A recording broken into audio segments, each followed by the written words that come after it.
चंपानगर नाम के एक गांव में ममता और सुरेखा नाम की दो औरतें रहा करती थीं। ना जाने ये गरीबी कब मेरा पीछा छोड़ेगी। ए जी, ये ईंट पत्थर ढोने के अलावा और कोई काम नहीं सीख सकते थे क्या? ना जाने वो कौन सी मनहूस घड़ी थी जब मैंने तुम्हें पसंद किया। तुम रोज सुबह सुबह मुझे ताना मारना बंद करो। मैंने तो पहले ही बताया था कि मैं गरीब हूँ। जो है बस यही है। अब मैं जा रहा हूँ। इतने में गांव की ही फूलमती ताई आती है। पूरा गांव जानता था फूलमती ताई गांव वालों को एक दूसरे के खिलाफ भड़काती है, लेकिन फिर भी ममता की उनसे खूब पटती थी। अरे ममता, ओ ममता, कहाँ मर गई? यही हूँ ताई, अपनी किस्मत को कोस रही हूँ। आइए। क्यों भला? किस्मत को क्यों कोस रही है? क्या हुआ? वही पैसों के लिए किच-किच, ये कुछ कमाते ही नहीं है ताई। ना जाने ये गरीबी कैसे दूर होगी। तो ये बात है। वैसे तूने सुरेखा को देखा है? वो क्या कहते हैं? हाँ, मैक्रोनी बेच बेच कर खूब पैसे कमा रही है। अपने बच्चे को भी अंग्रेजी मीडियम में पढ़ा रही है। हाँ जानती हूँ, पर मैं क्या करूँ? क्यों ना तू भी वो मैक्रोनी बनाना शुरू कर दे। खाना बनाने में तो तू भी अच्छी ही होगी। अरे हाँ फूलमती ताई, बात तो आप सही कह रही हो। फूलमती ताई की बातें सुन ममता अगले दिन से ही सुरेखा के ठेले के सामने अपना मैक्रोनी का ठेला लगा लेती है और खूब जोर जोर से आवाज लगाती है, मैक्रोनी ले लो, मैक्रोनी, गर्मा गर्म मैक्रोनी। ममता की आवाज लगाने पर कुछ ग्राहक उसकी मैक्रोनी खाने आते हैं। बुरा मत मानना ममता बहन, लेकिन तुम्हारे हाथ की मैक्रोनी में वो बात नहीं है जो सुरेखा बहन की मैक्रोनी में है। मेरी मानो तो अपना ठेला वापस ले जाओ। इस तरह कुछ और लोग भी मुंह बनाकर वापस सुरेखा के ठेले पर मैक्रोनी खाने जाते हैं। ये देखकर ममता को बहुत गुस्सा आता है और शाम को घर लौटते ही वो वैद्य जी के पास जाती है। क्या हुआ ममता, तबीयत तो ठीक है? वैसे कह देता हूँ, इस बार उधार दवाई नहीं दूंगा मैं। मुझे दवाई की नहीं, किसी ऐसी चीज की जरूरत है जिसे डालते ही मेरी मैक्रोनी खाने के लिए ग्राहकों की लाइन लग जाए। तो तूने काम शुरू किया है। चलो मैं तेरी इच्छा पूरी किए देता हूँ। वैद्य जी ममता को एक छोटी सी डिब्बी देते हुए कहते हैं, ममता, इसे बस 2 चुटकी अपनी मैक्रोनी में डालना, फिर देखना तुम्हारी मैक्रोनी कैसे धड़ाधड़ बिकती है। वैद्य के कहे अनुसार ममता 2 चुटकी मसाला अपनी मैक्रोनी में डाल देती है और उसकी खुशबू से ग्राहक ममता के ठेले पर खिंचे चले आते हैं। आज तो तुमने कमाल ही कर दिया ममता बहन। क्या मैक्रोनी खिलाई है? ऐसी मैक्रोनी तो मैंने पहले कभी भी नहीं खाई। अब से मैं तुम्हारा परमानेंट ग्राहक हूँ। शाम होने से पहले ही ममता की पूरी मैक्रोनी बिक जाती है, जबकि सुरेखा की आज एक प्लेट भी मैक्रोनी नहीं बिकी थी। वाह वाह, वैद्य जी की डिब्बी ने तो कमाल कर दिया। आज तो मेरी कितनी कमाई हुई है। अब तो मुझे अमीर बनने से कोई नहीं रोक सकता। वैद्य जी के मसाले की वजह से ग्राहकों ने सुरेखा के ठेले पर जाना बंद कर दिया और ममता मालामाल होती चली गई। वही सुरेखा के हालात खराब हो रहे थे। आज भी खाली हाथ क्यों चला रही है ये ठेला? मैं काम कर रहा हूँ ना। अरे कम खाएंगे, लेकिन यूँ पैसे बर्बाद तो नहीं होंगे। देखो मैं तुम्हें डांट नहीं रहा हूँ, समझा रहा हूँ कि ममता के सामने तुम्हारा ठेला नहीं चलेगा। लेकिन मैं हार नहीं मान सकती। वैसे भी ममता तो ठीक से दाल भी नहीं बना सकती, फिर इतनी अच्छी मैक्रोनी भला कैसे बना सकती है? सुरेखा, तुम भोली हो और दुनिया चालाक। मैं जानता हूँ वो कुछ तो गड़बड़ कर रही है, पर हम कुछ नहीं कर सकते। नहीं, मैं हार नहीं मानूंगी और ईमानदार रहकर ही मैं सब ठीक करूंगी। मैं और मेहनत करूंगी और ज्यादा अच्छी मैक्रोनी बनाऊंगी।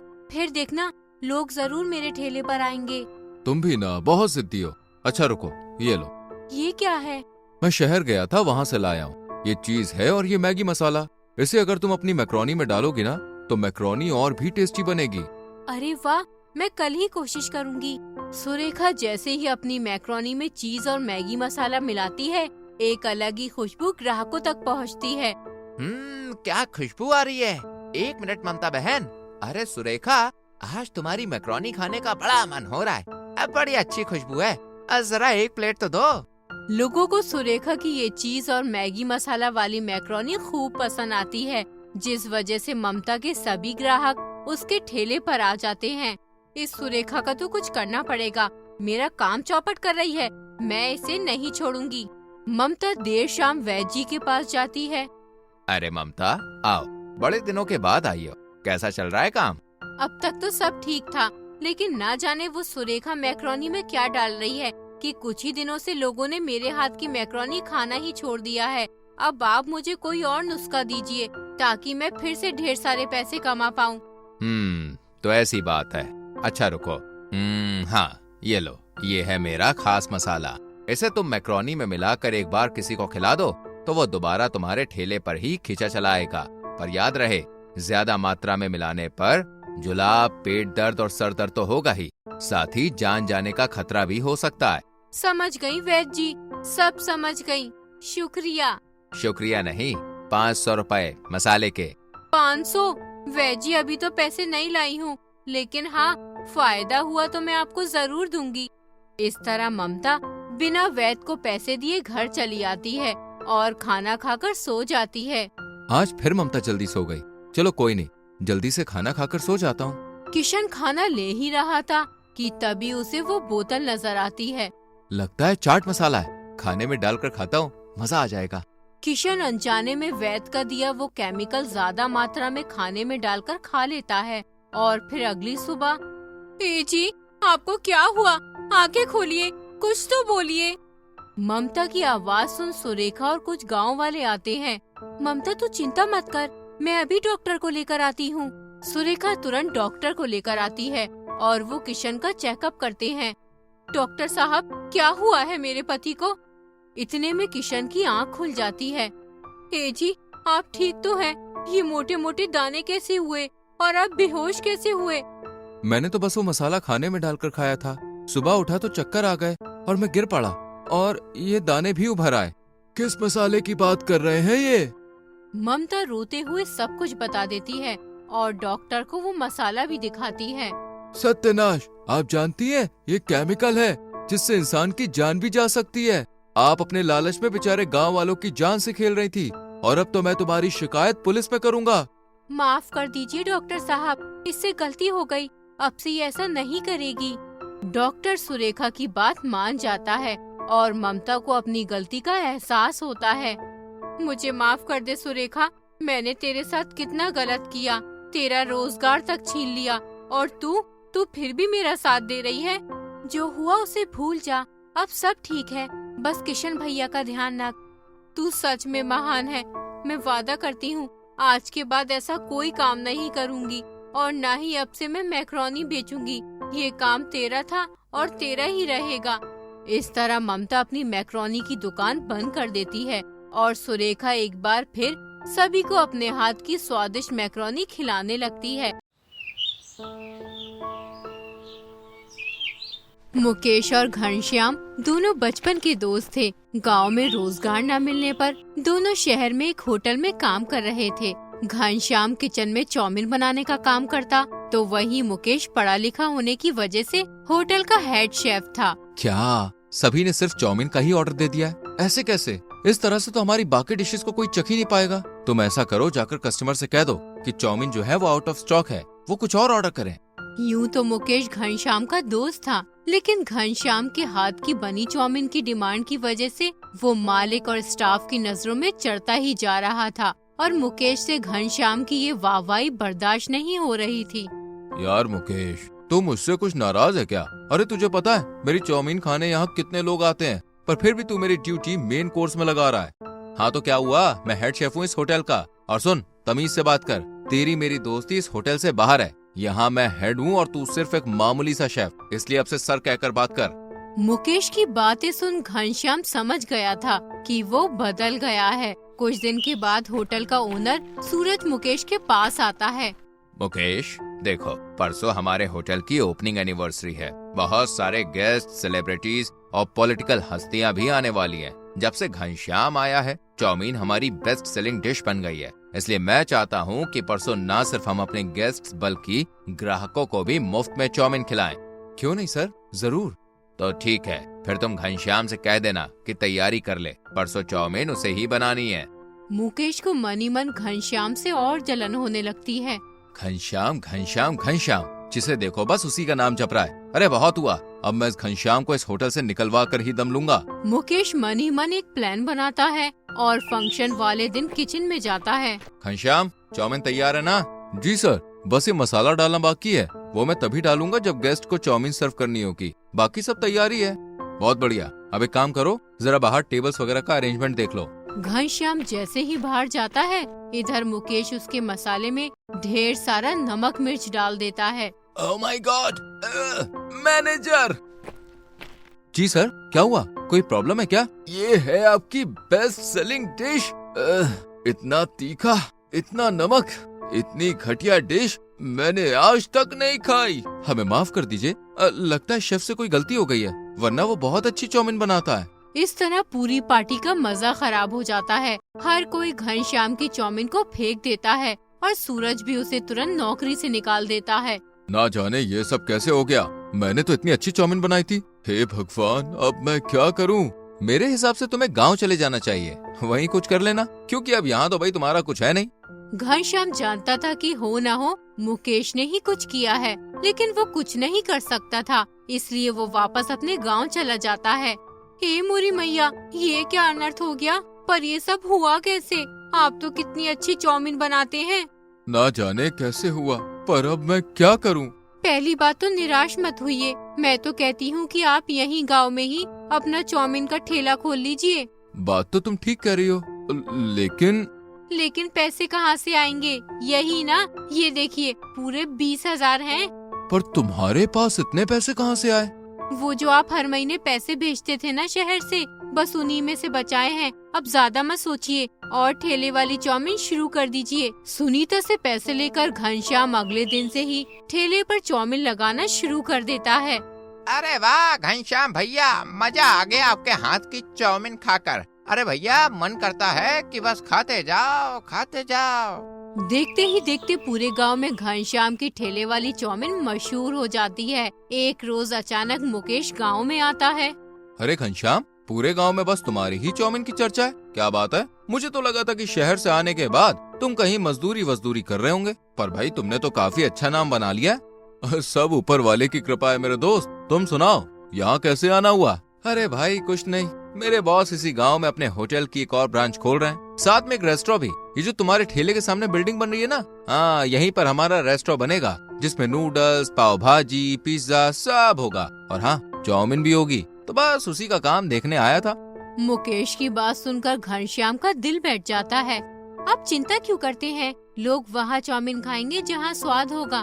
तुम नहीं जानती सुनीता, लोग ऐसे बड़े बड़े होटल रेस्टोरेंट में खाना ज्यादा पसंद करते हैं। आखिरकार 1 महीने बाद होटल की ओपनिंग हो जाती है। बाहर ही एक सुंदर सा रेस्टोरेंट भी बनाया गया था और घनश्याम का डर सच साबित हुआ। लोगों ने अब उसके ठेले पर आना ही बंद कर दिया था। लगता है कुछ और रोजगार शुरू करना होगा सुनीता, ऐसे तो हमारा घर खर्च भी निकालना मुश्किल हो जाएगा। अब मैं ये ठेला नहीं खोलूंगा। कम से कम आज तो चले ही जाओ, कल से देखते हैं क्या करना है। घनश्याम मन मारकर चाउमीन का ठेला लगाता है। शाम तक कोई नहीं आता, पर किस्मत से प्रकाश उसके ठेले पर आता है। अरे तुम तो वही शेफ हो ना, जिसने उस दिन होटल में वो वाहियात सी चाउमीन बनाई थी? अब क्या यहाँ भी लोगों को वैसे ही वाहियात चाउमीन खिलाते हो तुम? ऐसा ना कहिए साहब, मैंने उस दिन कुछ नहीं किया था। मुझे शक है कि किसी ने मेरे साथ वो सब जानबूझकर किया था। प्रकाश को घनश्याम की आंखों में सच्चाई नजर आती है, इसलिए वो उसके ठेले से चाउमीन खाता है, जो बहुत स्वादिष्ट थी। ये चाउमीन तो कितनी अच्छी है, पर फिर उस दिन लगता है कुछ गड़बड़ है। प्रकाश असल में सूरज यानी होटल के ओनर का बेटा था, पर ये बात कोई नहीं जानता था, यहाँ तक कि मुकेश भी नहीं, क्योंकि प्रकाश विदेश में रहा करता था और कभी कभी ही वापस आता था। अब प्रकाश जानना चाहता था कि उस दिन किचन में क्या हुआ था, इसलिए वो तुरंत अपने पिता सूरज के पास जाता है और पूरी बात समझाता है। जिसके बाद सूरज किचन में लगा हिडन कैमरा चेक करता है और मुकेश को बुलाता है। तुम्हारे चक्कर में मेरे होटल का कितना नुकसान हुआ, जानते भी हो। पर मैंने क्या किया सर? वो तुम ही थे ना जिसने घनश्याम की चाउमीन में एक्स्ट्रा नमक मिर्च डालकर उसे नौकरी से निकलवा दिया, वो भी सिर्फ इसलिए कि तुम उससे जलन रखते थे। अरे तुम इतने घटिया हो गए, ये मैं कभी सपने में भी नहीं सोच सकता था। वो तो अच्छा हुआ जो रीना ने मुझे सब समझाया। मैं तुम्हें अभी फायर करता हूँ। सूरज मुकेश को नौकरी से निकालकर घनश्याम को बुलाता है और उसे अपने होटल का रीजनल मैनेजर बना देता है। मुझे अफसोस है कि मैं तब कुछ नहीं कर पाया, लेकिन अब से तुम्हारी सैलरी 50,000 रुपया होगी और मेरे होटल का नाम तुम्हारे सम्मान में ठेले की चाउमीन होगा। तुम अब से मेरे होटल और शेफ्स को संभालो और हमारी मोस्ट सेलिंग डिश चाउमीन को वापस से ग्राहकों की पहली पसंद बना दो।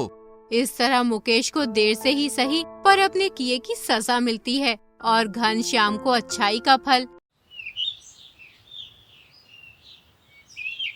किशोर मछुआरा गांव से दूर नदी के पास अपनी पत्नी मीनाक्षी और 10 साल की बेटी परी के साथ रहा करता था। किशोर चाहता था कि उसकी बेटी खूब पढ़े और अच्छा नाम कमाए, इसलिए वो रोजाना मछली बेचकर जितने भी पैसे लाता उसमें से 100 रुपए अपनी बेटी की पढ़ाई और भविष्य के लिए संदूक में रख देता। आज तो मछलियाँ बेचकर पूरे 400 रुपए की कमाई हुई है। इसमें 100 रुपए मेरी परी के भविष्य के लिए संदूक में जाएंगे और बाकी पैसों से मेरा घर का राशन ले आऊंगा। किशोर पैसे लेकर घर पहुंचता है। आ गए आप? चलिए अब जल्दी से मुंह धो लीजिए, मैंने खाना बना लिया है। हाँ बस अभी आया, पहले 100 रुपए संदूक में रख दूं। आप भी ना 100 रुपए करके कितना बचा लेंगे? तुमने सुना नहीं क्या, बूंद बूंद से तालाब बनता है। तुम रुको बस। किशोर संदूक में 100 रुपए रखकर खाना खाने बैठ जाता है। पापा, आपको याद है ना कल आप मेरे लिए मछली चावल बनाने वाले हैं? बहुत दिन हो गए आपके हाथ के मछली चावल नहीं खाए। हाँ परी बेटा, मुझे याद है। अगले दिन किशोर सवेरे सवेरे मछली पकड़ने नदी की तरफ निकल जाता है। मीनाक्षी भी घर का काम कर रही होती है कि तभी एक चोर घर में घुस आता है। बचाओ, चोर चोर बचाओ, कोई तो बचाओ। गांव से दूर होने की वजह से मीनाक्षी की मदद को कोई नहीं आता। चोर किशोर की सारी जमा पूंजी लेकर भाग जाता है और मीनाक्षी दरवाजे पर बैठी रोने लगती है। अरे भाग्यवान, क्या हुआ? यूँ रो क्यों रही हो? हम लुट गए, बर्बाद हो गए। चोर संदूक में रख के सारे पैसे लेकर भाग गया। अब क्या होगा? क्या? पर कैसे? और तुम कहाँ थी? मैंने खूब शोर मचाया पर कोई आया ही नहीं। हे भगवान, ये तो किस जन्म का बदला ले रहा है मुझ गरीब से। तो आज तो मछलियाँ भी नहीं बिकी। क्या मछलियाँ नहीं बिकी? अब फिर खाना कैसे बनेगा? घर में तो बस थोड़े से चावल हैं। चावल का नाम सुनते ही किशोर तुरंत अपनी टोकरी खोलता है और मछली चावल पकाने बैठ जाता है। अरे वाह पापा, सच में आपके हाथ में तो जादू है। क्या मछली चावल पकाया है? मजा आ गया। सही कहती है परी, आपके हाथ के मछली चावल बहुत स्वादिष्ट होते हैं। मैं रोजाना हफ्ते के 7 दिन बिना रोटी सब्जी के सिर्फ ये मछली चावल मिले ना तब रह सकती हूँ। बस बस, अब इतनी भी तारीफ मत करो। अच्छा बाबा, कल ना स्कूल टीचर ने आपको बुलाया है। क्यों भला? उन्हें आपसे कुछ बात करनी है इसलिए। अगले दिन किशोर परी के स्कूल जाता है। किशोर जी, परी पढ़ाई में बहुत अच्छी है, लेकिन उसे साइंस पर और ध्यान देने की जरूरत है। हमारा स्कूल कल से एक्स्ट्रा क्लासेस शुरू कर रहा है ताकि बच्चे जो कमजोर विषय है उसे अच्छे से पढ़ाया जाए। ये तो बहुत अच्छी बात है, मुझे कोई तकलीफ नहीं है। अच्छी बात है तो एक्स्ट्रा क्लास के लिए आपको 6,000 रुपए जमा कराने होंगे। जितनी जल्दी हो पैसा जमा करवा दीजिए। किशोर पूरी बात मीनाक्षी को बताता है। 6,000 रुपए? लेकिन अभी तो परी की इस महीने की फीस भी बाकी है, तो कुल हुए 65,000 रुपए। इतने पैसे कहाँ से आएंगे? अब तो संदूक में भी कुछ नहीं बचा। यही सोच सोच कर तो जान जल रही है मेरी। क्या करूं? मछलियाँ बेचकर भी तो इतनी कमाई होती नहीं। मैं क्या कहती हूँ, आप पूरा दिन मछलियाँ बेचकर 500 से 400 रुपए कमाते हैं, लेकिन अगर मछली चावल बेचेंगे तो आपके हाथ के मछली चावल तो बहुत अच्छे बनते हैं। हो सकता है काम ना चले, लेकिन परी की फीस तो निकल नहीं सकती है। बात तो तुम सही कहती हो, लेकिन उसके लिए मुझे ठेले की जरूरत होगी। वो मैं दे दूंगा यार। अरे सोहन, तू कब आया शहर से? बस अभी अभी यहाँ से गुजर रहा था तो सोचा तुमसे मिलता चलूं। मैंने तुम दोनों की बातें सुन ली है। तो जानता है मैं अब शहर में ही रहता हूँ और मेरा राजमा चावल का ठेला बेकार ही पड़ा हुआ है, तो तू उसे इस्तेमाल कर ले। मैं किराया भी नहीं लूंगा। फिर तो बात बन गई, तो तय हुआ, आप कल से मछली चावल बेचेंगे। मीनाक्षी और सोहन की बात मानकर किशोर अगले दिन से ही गांव में मछली चावल बेचना शुरू कर देता है। मछली चावल ले लो, मछली चावल सिर्फ 25 रुपए प्लेट। आज खाओ, बार बार आओ। मछली चावल सिर्फ 25 रुपए प्लेट। मछलियाँ ताजी तो है ना भाई? अरे भाई, मछुआरों को भला बासी मछली की क्या जरूरत? आज सुबह ही निकाली है। ठीक है, तो 1 प्लेट लगा दो। मछली चावल की भीनी भीनी सी खुशबू दूर दूर तक फैलने लगती है और किशोर के मछली चावल खाने के लिए ग्राहकों की भीड़ लग जाती है। देखते ही देखते किशोर के मछली चावल पूरे खत्म हो जाते हैं। आ गए आप? कैसा रहा आज का दिन? मछली चावल बिके क्या? अरे ये पूछो बचे या नहीं, पूरा ठेला खाली हो गया। लोगों को मेरे हाथ के मछली चावल बहुत पसंद आए। कल थोड़ी और ज्यादा मछलियाँ पकड़ूंगा और ज्यादा मछली चावल बनाऊंगा। अब किशोर के ठेले पर रोजाना ग्राहकों की भीड़ उमड़ने लगी। वो पूरे गांव में मछली चावल काले के नाम से मशहूर हो गई। जल्दी उसने परी की फीस भर दी और अपने टूटे फूटे घर की मरम्मत भी करवा ली। कुछ दिन बाद सोहन अपनी पत्नी के साथ शहर से गांव वापस लौट कर आता है। अजी आपने तो कहा था गांव में आपका ठेला है, हम उस पर राजमा चावल बेचकर पैसे कमाएंगे, लेकिन मुझे तो आपके इस टूटे फूटे घर में कोई ठेला नजर नहीं आता। ठेला है लता, बस मैंने वो कुछ दिनों के लिए मेरे दोस्त किशोर को दे रखा है। बेचारा बहुत गरीब है, उसकी बच्चे की फीस भरनी थी, घर में पैसे भी नहीं थे, तो मैंने अपना ठेला उसे दे दिया। हाँ, बड़े आए राजा हरिश्चंद्र के पोते बनने वाले। आपको क्या जरूरत थी उसे ठेला देने की? क्या राजा महाराजाओं के खानदान से हैं हम, जो दूसरों को फोकट में अपना सामान देते फिरे? अरे तुम ऐसा क्यों कर रही हो? तो कैसे करूं? मैं कुछ नहीं जानती। आप आज ही जाइए और अपने उस दोस्त से ठेला वापस लेकर आइए और कल से ही राजमा चावल का ठेला खोल लीजिए ताकि घर में 2 पैसे आए। सही कहते हैं लोग, औरत फसाद की जड़ होती है। आई नहीं कि किटकिट चालू। जा रहा हूँ। सोहन दुखी मन से किशोर के पास जाता है। वाह भाई किशोर, आजकल तो पूरे गांव में तेरे मछली चावल के चर्चे हैं। चलो अच्छा है। सच कहूँ दोस्त, अगर तेरा ठेला ना होता तो ये मुमकिन ना होता। ऐसी कोई बात नहीं है भाई, आखिर हम बचपन के दोस्त हैं। इतनी तो मदद मैं तेरी कर ही सकता हूँ ना। लेकिन यार किशोर, एक मदद चाहिए मुझे तेरी। हाँ बोल भाई, मैं क्या मदद कर सकता हूँ तेरी? और तू तो शहर गया था ना अचानक यहाँ? हाँ बस शहर में मन नहीं लग रहा यार, और शादी भी कर ली तो गाँव वापस आ गया। अच्छा किया। चल बता क्या मदद चाहिए? ओ यार, अब मेरा भी घर परिवार है, तो मुझे राजमा चावल का ठेला दोबारा खोलना है। इसलिए मैं चाहता हूँ कि तू मेरा ठेला वापस दे दे। तू समझ रहा है ना? हाँ हाँ दोस्त, समझ गया। तुझे ठेला चाहिए, ठीक है, मुझे 1-2 दिन का समय दे, मैं देता हूँ। किशोर घर आकर पूरी बात मीनाक्षी को बताता है। देखा जाए तो इसमें सोहन बाई साहब का कोई दोष नहीं है। ठेला उनका है तो वो मांगेंगी ही। हाँ लेकिन अब हम क्या करेंगे? अच्छा आप ऐसा कीजिए, किसी और का ठेला किराए पर ले लीजिए या फिर कोई ठेला मिल जाए तो खरीद लीजिए। मीनाक्षी की बातें सुनकर दिमाग की बत्ती जल जाती है किशोर की। वो भागा भागा संदूक खोलता है जिसमें अब पूरे 15,000 रुपए थे। मैं जरा बाहर जा रहा हूँ। लेकिन कहाँ, बताकर तो जाओ। अगले दिन किशोर सोहन को उसका ठेला दे देता है और मीनाक्षी को लेकर दुकान पर पहुंचता है। ये किसकी दुकान पर ले आए आप मुझे? ये हमारी दुकान है मीनाक्षी, मैंने किसी का ठेला नहीं लिया। अब हमारी दुकान पर ही मछली चावल बेचेंगे। अरे वाह, सच में? ये तो बहुत अच्छा सोचा। और हाँ, अब से तुम्हें भी दुकान के काम में मेरा हाथ बटाना होगा। हाँ हाँ, क्यों नहीं। इस तरह किशोर अपनी दुकान पर मछली चावल बेचने लगता है और लता की जिद के सामने ही सोहन भी अपना राजमा चावल का ठेला लगा लेता है। लेकिन सोहन की राजमा चावल खाने कोई नहीं आता। दोस्त माफ करना, मेरी वजह से तेरी दुकानदारी नहीं होती। नहीं यार किशोर, ये तो मेरी पत्नी की जिद है, वरना मैं तो यार ठेला लगाना ही नहीं चाहता था। अब सोचता हूँ ये ठेला बंद करके कुछ और काम शुरू कर दूं। भाई साहब, अगर ऐसी बात है तो आप इनके साथ इनकी दुकान में काम कर लीजिए।